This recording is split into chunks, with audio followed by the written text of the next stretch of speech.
topics and opinions expressed in the following show are solely those of the hosts and their guests and not those of W4CY Radio, its employees, or affiliates.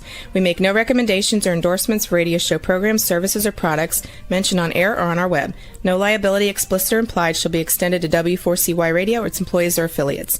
Any questions or comments should be directed to those show hosts. Thank you for choosing W4CY Radio.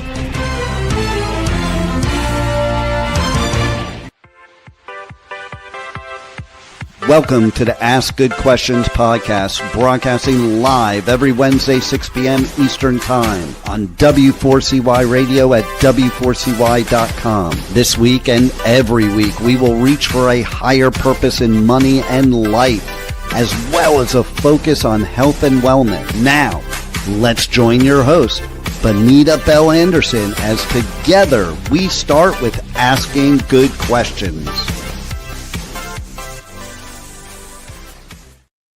Welcome to the Ask Good Questions podcast. I'm your host, Benita Bell-Andersen, and today we have a fantastic show. We're going to be talking about some very important information around, actually people coming to the U.S., getting started with nothing, and it's just a very inspiring story.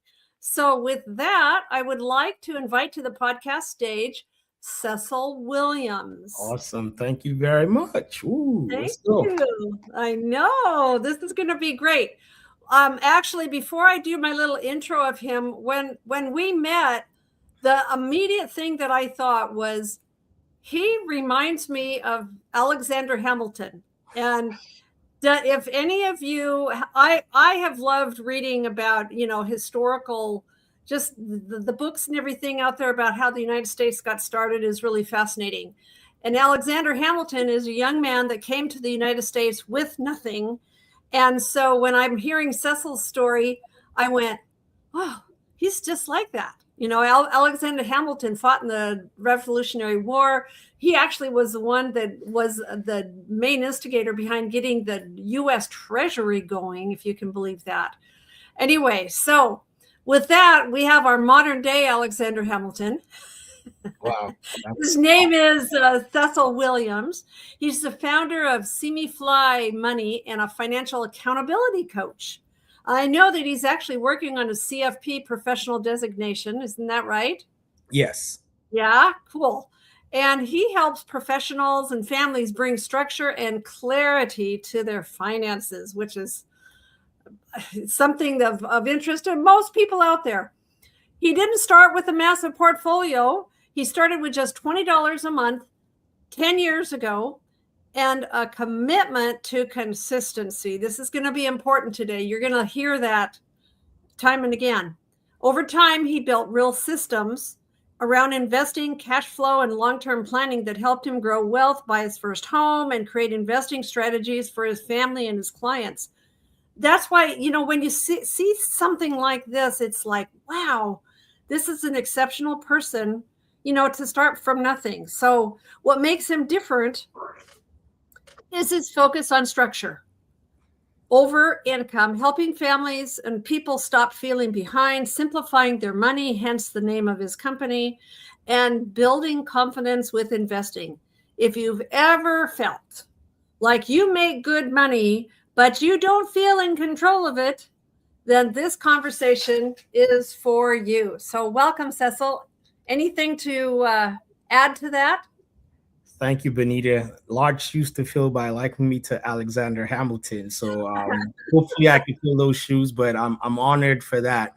But I appreciate that. Thank you very much. But you've said it all, so I'm ready when you are. So, well, let's start out. Where did you come from? Where did you come from when you first came to the United States? So I migrated from the Gambia. That's where I finished high school by way of Sierra Leone, which is where I was born. Did that when I turned 18 and moved from Gambia, West Africa to California. So went straight to California. Yeah. Wow. What a big change. Yes. Massive. So what did starting from scratch look like for you? So for me, I think I moved here as an international student, went straight to California, 6,000 miles away. My parents thought I was nuts, but my primary aim was to get an education. So Yeah.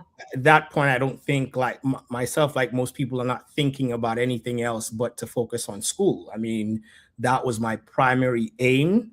And money and all these things, you don't get to understand that until it starts hitting you, where most people say at the age of 18 you become an adult.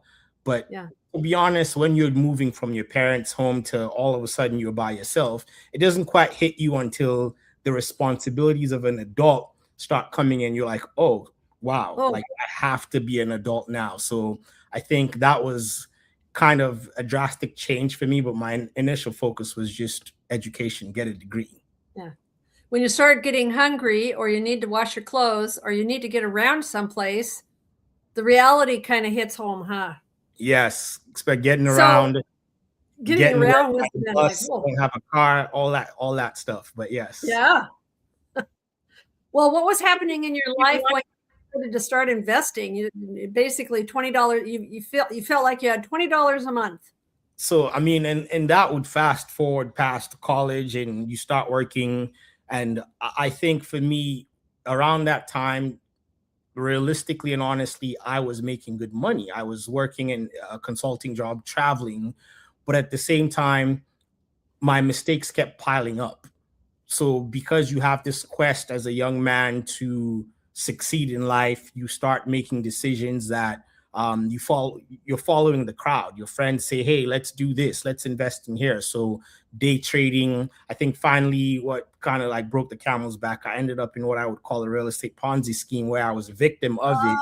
And we lost collectively, I believe, me and three of my friends maybe collectively lost over $150,000. And I was like, okay, Oh like no. to be young and working so hard for money and to lose it all just because you're not well educated or informed about financial principles and things of that nature, it was heartbreaking. And I said to myself, okay, I can't keep going down that route. So that's when the $20 a month idea started. And it started with like Acorns, which is a robo investing app where I'm like, okay, if I put this money in here and make certain decisions or answer certain questions, then I don't have to touch it and I don't have to worry about how it grows. I mean, I had to educate myself about investing truly and how it worked. And I thought that was the easiest way for me to automate the process where I remove my emotions from the decision. And it doesn't mean it completely removes them, because the stock market will always be emotion driven for a lot of people because they see things go up and down. But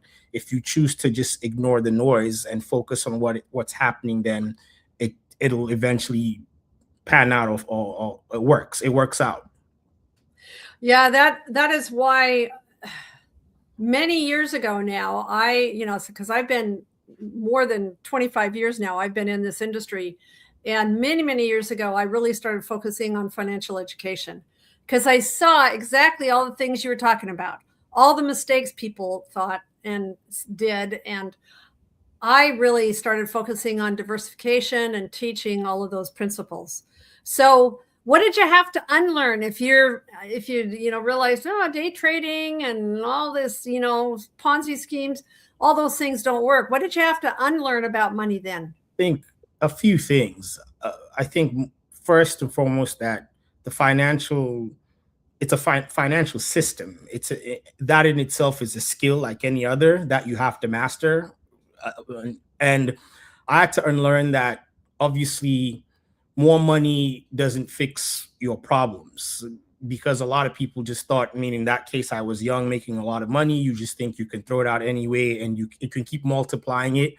I had to unlearn that most people think I need to figure it out first before I get started. And when it came to the investing, you can almost say that's what I was trying to figure out, thinking if I went down that route and did it myself, just do all these things, you would figure it out and you would get going. And I think most importantly, I had to unlearn that being good with money is about discipline instead of structure. What I mean by that is most people just think you can be disciplined at what you do, sports, athletes, but with everything, you need some level of structure, which is something we will get into a lot today. And with that structure, you force yourself to be disciplined with it. Right. Well, so what was the first really small money move? Was it that really helped create the momentum? Was it just automating $20 a month? Was that it? Yeah, I think that's where the shift really happened for me. I mean, I think so from a child, I've been very good at saving. So maybe the first shift happened when I was much younger. And I always say I saved about the equivalent of about $100. And it gave my parents some money to buy me specifically a shoe I wanted that they probably wouldn't have bought for me because they would have said it was too expensive. So, but that was a long time ago, and that's savings. And they always say you can't save your way to wealth. So the real shift happened with that $20 and putting it away, and it was small. So if you fast forward to 10 years now in the future, when you look at $20, just $20 a month, growing to $20,000, I know for most people, they look at it like, oh, $20,000, but it's just $20 a month. If you think about it, that's all I put. So when you see that compounding effect, I tell people, so imagine in your position now, which primarily the people I work with, high earners, imagine if it was $250 a month, $500 a month, $1,000 a month over the next 10 years, how much that would be. So I think that's the shift that happened for me. But when you see that growing over time, it motivated me to say, okay, this is simple and I can keep doing this rather than trying to tinker with the system and experiment and keep having missteps. Right. I mean, it wasn't really the dollar amount. I think what you're saying, it's the structure, it's the discipline, it's making, and even beyond that, it's like it's making a decision. Yes. Is really what you were doing. What if you were looking back now at all of those mistakes you made? What would you wish somebody would have told you and said, no, Cecil, don't do that? What do you wish people would have said somebody would have told you? I think looking back now, what I wish someone would have told me, because I think what most people told me when I came, don't get a credit card. The reality is most young people are going to, regardless of what you say. But what I wish someone would have told me quite early on in the system is track your money or it will disappear. So in this case, learn about budgeting very early on. It doesn't matter how small that tracking system starts, but most importantly, start with small amounts invested, because back then, or if you say 10 years from even when I started that $20, so it would have been a 20-year span. If I started with $20, even then, that money would have grown to much, much more than what it is today. And I think automating as much as you can, because automation doesn't need willpower. Once you put it in, it keeps doing it, and you don't have to remind yourself to do that. So I think that's what I wish someone would have told me then. Right. Well, let's talk a little bit more about structure. So I agree with you that I don't think people struggle because they don't earn enough. It's not how much you earn, it's how much you keep. And so they struggle because they lack structure. So in your mind, what do you mean when you're saying structure?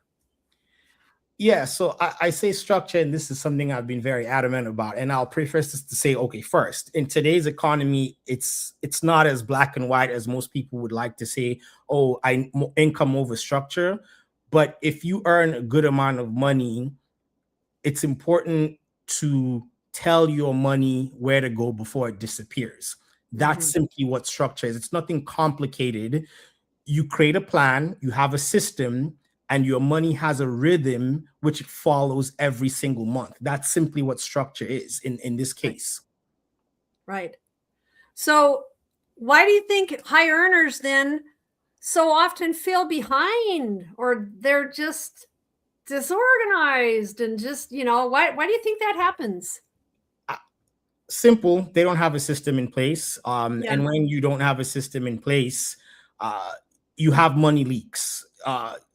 The system creates a routine for you. So I have what I call EDC. So it's the system I created, which is I call the Simplify Money Framework. It's EDSI. It's an acronym for earn, which most adults do. We go to work, we earn an income that I can't control. That's up to the individual. But then there is the D, which is for debt. Most Americans, the statistics show, have high levels of debt or some level of debt. And then the S is the savings, and then the I is an investment. So it's like a money flow by which you create some level of accountability and a plan for your money. So I think most people just don't have a system in place, and therefore they keep having these leaks when it comes to money and where it goes. Right. They don't know where it goes. It disappears, essentially. Do you think that people have money blind spots? Oh, yes. I think especially when people start making good money, and good money doesn't mean you're making a crazy amount of money, but for us, we were all at that stage where we went from college making minimum wage to now you're a graduate and you're being paid much more. Or an example would be going from residency making 40,000, 50,000 to all of a sudden becoming a physician. You get 5x of your salary. So you're making good money, but the money increases, but the plan is not there. They don't have a clear plan for what happens to their money. High income. I've been there, done that. Yeah, exactly. So no system. In business, for most people, it's just commingling their funds, make business account, personal account, all that stuff. And I think most importantly, not being consistent with reviewing what you have. You have to audit yourself. Again. Yeah. Yeah. Well, if somebody's income went up tomorrow, I think that sometimes their stress just stays the same. Yeah. I mean, I think the reason that happens, again, I will say no system, more stress. If you don't have a system, if you don't create structure around your money, you will always be stressed out. The anxiety will always be there because you know in the back of your mind, there is something you need to be taking care of that you're not taking care of. So when you don't put systems in place, your mind is always going to wander around. When is this due? Because a quick example I'll give you is I spoke to a young gentleman who said, I'm very stressed out. I can't tell my wife what's going on. I need your help. I need to fix it. So I said, okay, tell me how much you make. Do you have a budget? He said, I don't have a budget. And I said, well, what do you mean by you don't have a budget? He's like, I just write things down on paper. So I don't know when bills are due. When they take things out of my account, my bank has to sometimes remind me with a notification or a phone call to let me know that my account is an overdraft for me to put that money. So he had absolutely no system in place, kept creating daily anxiety. So imagine going 30 days where maybe 15 or 20 of those days, things like that are constantly happening. Yeah. You're in disarray. Yeah. Yeah. So let's, I'm sure you tell people, part of this is helping them calm down and get a structure. So what is a well-structured financial life going to look like? So a well-structured financial system starts just decisions feel clear and you're not overwhelmed. So it starts with, you know exactly what bills have been covered and what's left for you to use. That's just a budget. Now, most people call it a spending plan. It's just a fancy word for you to remove the anxiety from the word budget, but you're not guessing. Your money already has a plan and you're investing, but you're doing that automatically in the background. And then you have a simple weekly check-in that is not constant stress. So once a week, you kind of check everything, you review, and then every month you kind of look at the big picture. Right. I started calling it cash flow. It's the same thing. Yeah. Because sometimes budget gets to be like this bad, a dirty word, it's like, I don't want to, because so many people, so many of my clients, geez, I can just remember over the years, just, oh my gosh, people hated doing a budget. But if they think like what you're talking about or cash flow, just cash in, cash out. And it's like, oh, maybe I can think of it in those terms. I mean, Robert Kiyosaki has the game, the cash flow quadrant, which is essentially like a framework, and it's teaching you about your money. So I think when you reframe your mind to using softer words, it's much easier than maybe the B word, because a lot of people are just scared of that. How do you feel? I mean, you call yourself a financial accountability coach. So how's that different from a regular traditional financial planner? So I always say financial planners go through a rigorous system to get there, but they give advice. Advice tells you what to do. Accountability makes sure it gets done. And I always give the example to this is a financial advisor will treat you like an adult because that's what you are. a financial accountability, you will have empathy to understand that you might not have had the upbringing, the systems and everything in place because society didn't give it to us. I mean, we went to school and not one of our classes said money 101, not one of our classes said personal finance 101. And we being adults, HR gave you everything and say, this is your 401k, just click here, do this. So people were telling us what to do, but nobody was holding us accountable like our parents were when we were 0 to 18. Now as an adult, they say, hey, just figure it out. You have all the foundation, you just figure it out yourself. So I think that's what an accountability coach in my case, and hence I specifically put the word accountability in front of coach.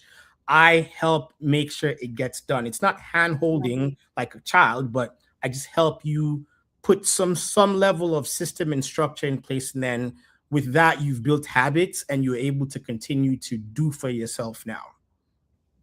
I tell a lot of stories from all of my experience with different clients. And one of the worst was a gal that came into my office. She was going through a divorce and she handed me a paper bag. She went like this and handed this paper bag to me. And it had her statements in it. And it was like, oh, she couldn't wait to get rid of it. But to me, it's an example of my next question for you is, why do you think people avoid looking at their numbers? Why do they do that? People just, you're anxious about what you can't control. Yeah. And if you can't put some level of control, and when I use the word control, not to be very rigid, but if you can't put some level of control, I mean, if you raise your kids and you know, so an example would be as simple as this. When your kids are within the confines of your house, you know exactly what they're doing. So you are at ease. But when you let them at 13 go to a party or a sleepover, you have anxiety because you don't know what they're doing, even though you might have given them the right foundation, told them everything. That's exactly what it is when it comes to your money. There's a lot of anxiety when you don't have systems around it. People fear. And then I think because of that, it leads to continuous procrastination. But also, I do think there's some level of sabotage, self-sabotage that people have within them just based on their values around money. Yes. So one thing I did, I've got 3 daughters and they all when they turned 13, they got a checkbook. And so I started teaching them by having them earn money, and then they paid for their school expenses. And another thing we did, which was a lot of work for us parents, but we did a vending machine business. Nice. And the girls learned how to, so when they left for college, I felt like they had a little bit of a foundation to get started. So I know you have kids. Yeah.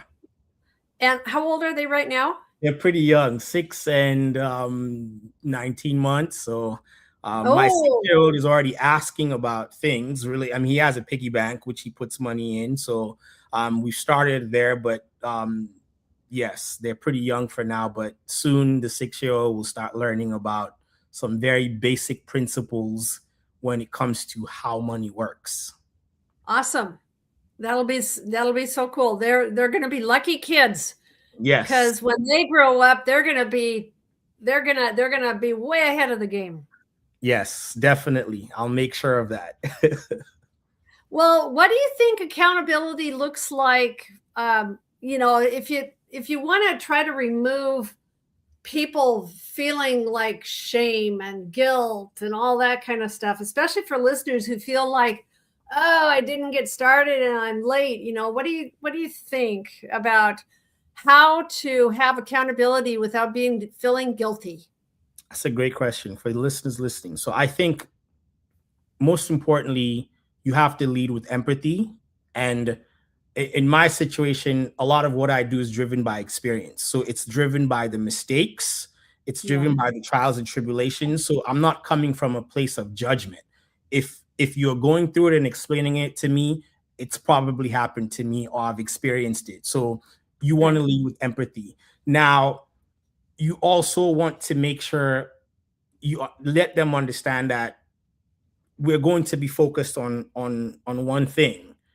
And then when we create a plan, like I said, the EDC, we're not just going to do everything all at once. We focus, and then we're most importantly going to celebrate those small wins and celebrate them consistently, because the mind is it's psychologically it needs reinforcement.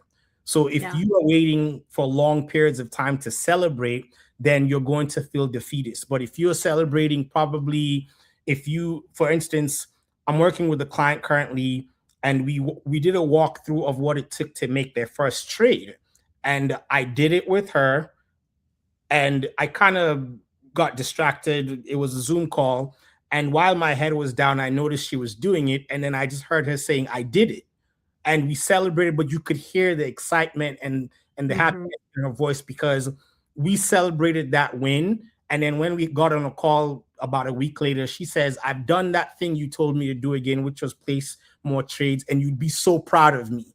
And in my mind, I'm thinking, you would be so proud of you, because this is to benefit you. So I think that's the most important thing, so people understand it's empathy. We create a focus, and then we celebrate those small wins consistently. Right. So I think that in most cases, people are really driven by habits. I feel like, I have a lot of habits. I try to make sure that those habits are positive, uplifting habits. But what's one habit that you think people should be doing to remain consistent? Follow the blueprint you've created. So now, obviously, for most people, they would say, well, how do I create that blueprint? You can kind of say that's where someone like me comes in, whether it's your YouTube University. Just to make sure you have a budget. I always implore people, that's where money starts. You have to audit yourself, and you have to understand what's coming in and what's going out. So once you start that process of documenting what comes in and what goes out, you have to keep following that, because the breadcrumbs will tell you exactly what's happening. You can't be afraid of that, because that's always going to be the starting point. Would you say that that's how you help people track progress then? I mean, because again, I want this to be empowering. I want this to be encouraging for people and not discouraging. So, I think for people looking to track progress, I want you to understand that if you can see progress, you will stay consistent. It goes back to my $20 start. It was automated. I put it, and to give encouragement, however you want to see it long term, that $20, by the time my kids will reach the age of 40, would be almost $1 million.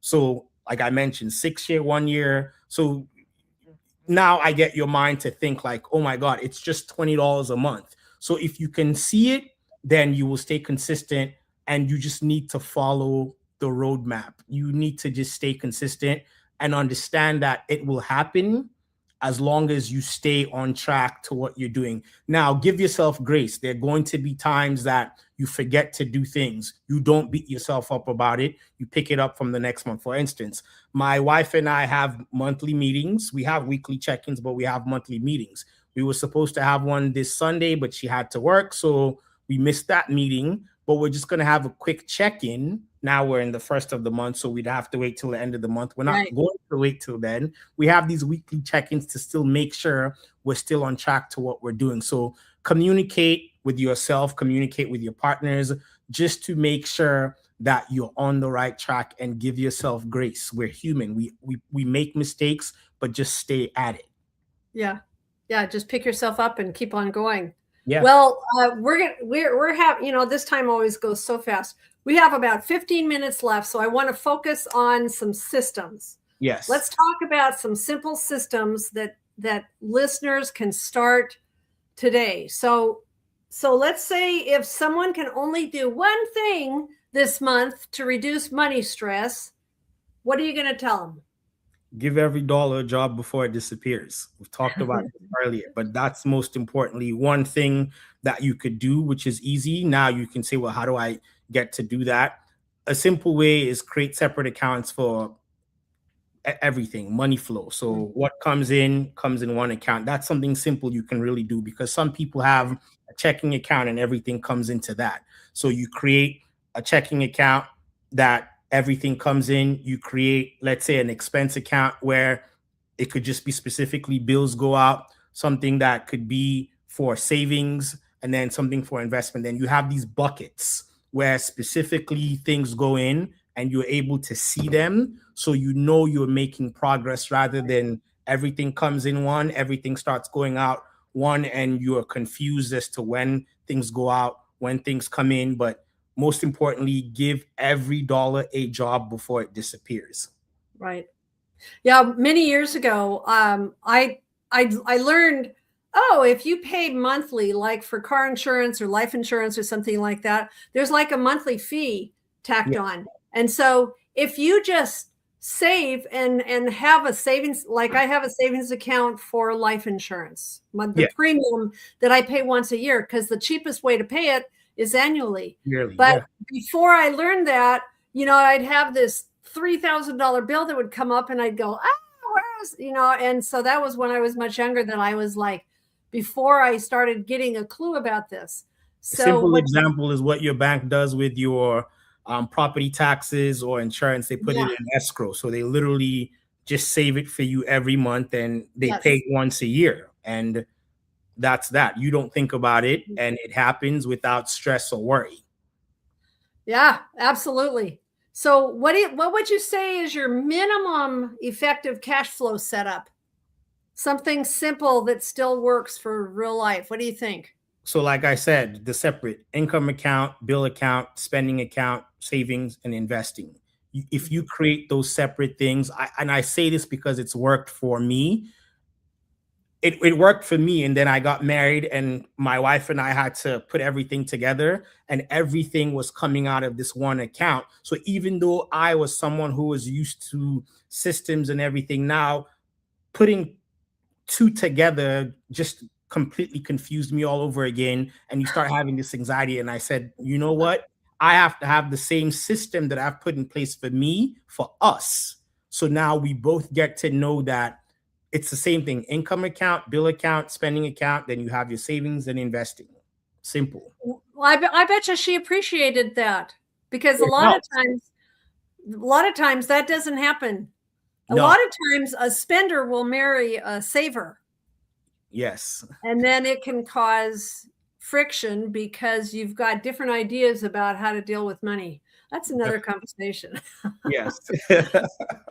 So if we have a beginner here who feels intimidated, who's like, oh, I don't know how to do that. What's the easiest on-ramp that builds confidence fast? What would you say to that?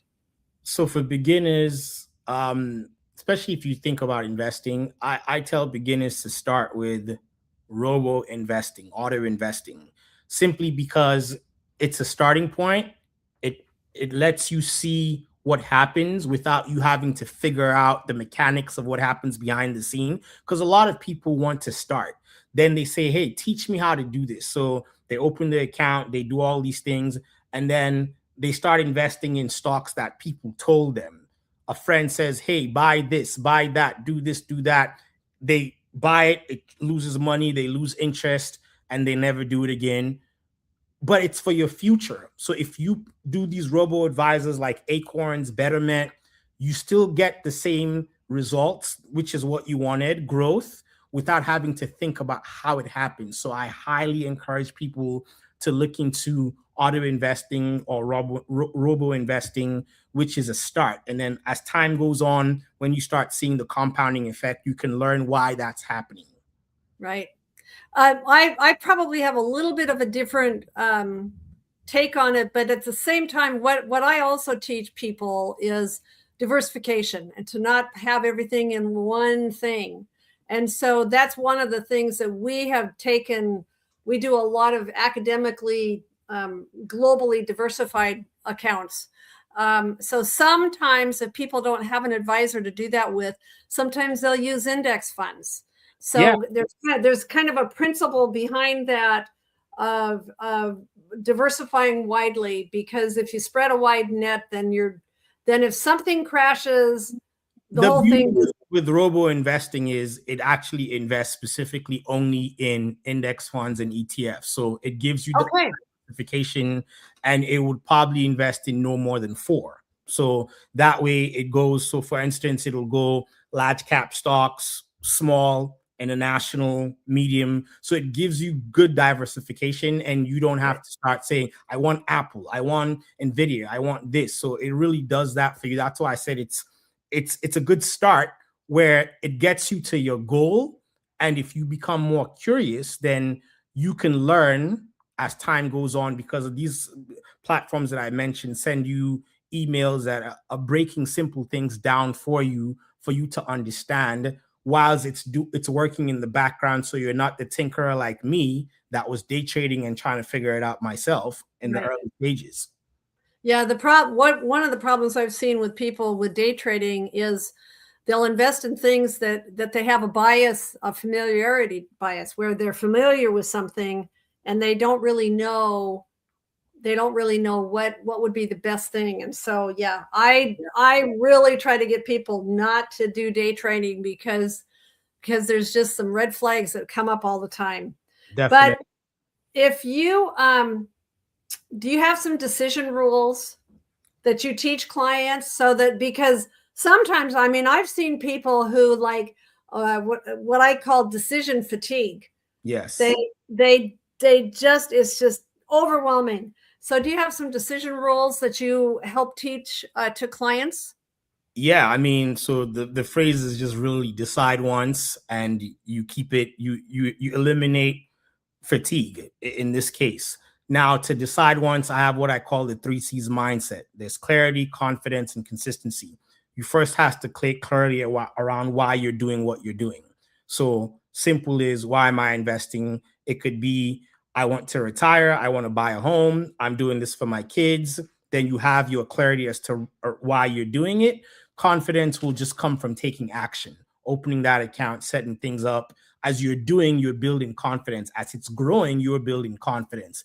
Consistency is doing it every month, whether it's automatic or if you choose to actually put your time and effort into figuring it out. It's still creating a system, putting it on your calendar. On the 5th of every month is when I will do this. So you have to create some level of consistency as to how you're going to do things every month, every year, for it to compound. So the 3 C's mindset. And once you decide once, automate it and move on. Wow. You know, I hope that we have people that are going to take some action on these things, because it makes such a big, huge difference. Definitely. So if you could give listeners a 30-day from scratch to strategy challenge, and you broke it down like every week. Yeah. What would the weekly steps be? So I'll have something that I call the cash method, which will make it easy for you. Think cash, think money. So it's CASH. First is clarity, week 1. You're going to list all your accounts, like we talked about, income, expenses. You're going to know your real numbers in one place. That's what you do in the first week and nothing more. Week 2 is accountability. You're going to set 10 to 15 minutes every week to check in and track your spending and follow your plan that you created in week 1. Then in week 3, you're going to add some level of structure to what you're doing. You're going to set up your money flow. Now, we're just set these things up where income goes into the bill account goes into expenses, savings, and investing. Once you set up those accounts, you're going to separate everything. And we talked about it, assign every dollar a job. That's what you do in week 3.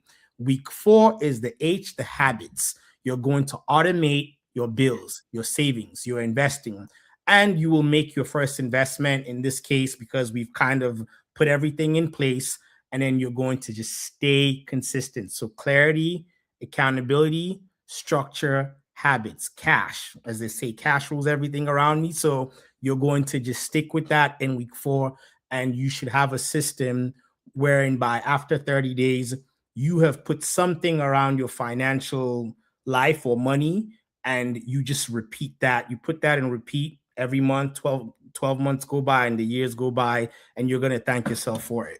And you're going to go, whoa, how about that? Yes. Yeah, absolutely. Well, now, one thing I always say during these episodes is that on my website, on the Ask Good Questions podcast.com website, I have a place, and also I have a place on my Bonita Bell-Andersen website where I have guest downloads and like a place for people to find out more about you. Yes. Because I think that you have there's some free tools. Do you want to talk about that real briefly about the tools that you have for people?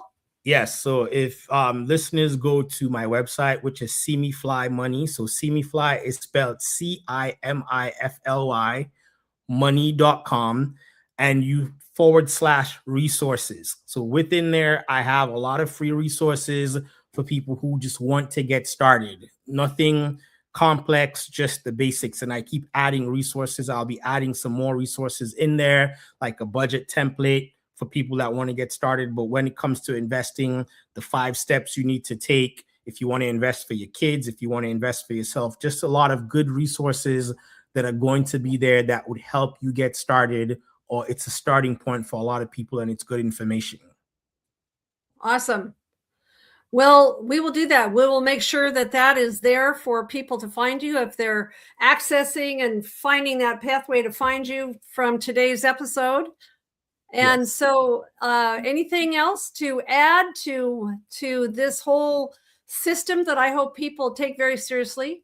Yes. I mean, I hope people take it seriously, but at the same time, just understand you're doing this for your future. You're doing this for yourself. Enjoy the process. It's not something that's supposed to... Initially, there would be a lot of friction, but once you create the systems and you automate everything, life will be good. So life is good. Just enjoy the process and don't stress out too much about it, and just understand why you're doing this. And it's to create freedom, time freedom. Most importantly, I know people talk about these things, but it's possible once you release the stress of some of the things that cause it. And in this case, for a lot of us adults, money is a big stressor. Yeah. Yeah, one thing I've always told people is that if your money's in chaos, typically the rest of your life is in chaos, right? Yes, and if you've got your money handled, then it just seems like everything else flows a lot easier. Yes, definitely. That just is the thing. You just got to realize that, man, start with getting your money under control, and then go out and do the things that'll be purposeful for you, that have meaning for you. Yeah, definitely. Yes. It's just so important. So with that, our time is up. Can you believe it? I mean, it always goes so fast, but that was amazing. It went fast, but I enjoyed it, and hopefully the listeners enjoyed it. But they most importantly took nuggets from it that they would go and implement in their lives and make for better lives for themselves and their families. Yes. So thank you so much, Cecil, for joining me today. And thank you so much for joining us on the Ask Good Questions podcast. We will see you next time. Thank you. Today's episode is over, but we did ask good questions again, didn't we? Don't miss out as we broadcast live every Wednesday, 6 p.m. Eastern Time on W4CY Radio at W4CY.com. Join Bonita Bell-Andersen next week for more conversations with experts on finances, retirement, behavioral finance issues, health and wellness, and more. Until then, remember to ask good questions.